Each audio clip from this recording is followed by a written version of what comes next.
Even many of the troops and their families, many say that they support the surge as long as it helps to end the 8-year-old conflict. Right.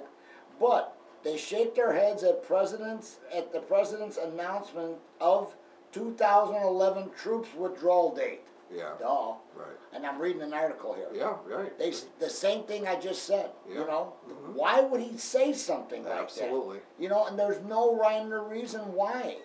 Right. And Jacksonville, this is in battle-weary United States troops and their families. They brace for a wrenching round of new deployments to Afghanistan announced Tuesday by the president, but many said they support the surge as long as it helps to end the 8-year-old conflict.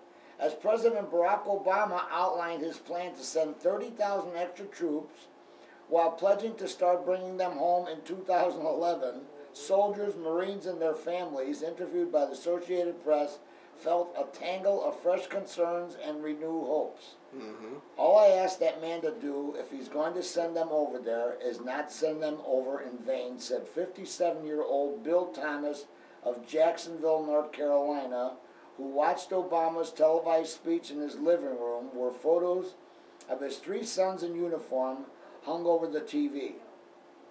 One of his sons, 23-year-old Corporal Michael Thomas, is a Marine based at neighboring Camp Lejeune.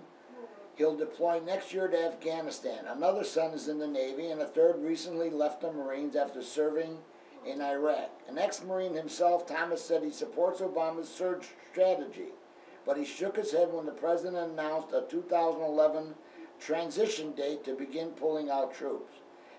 Now here, if I were the enemy, I would hang back until 2011, Thomas said.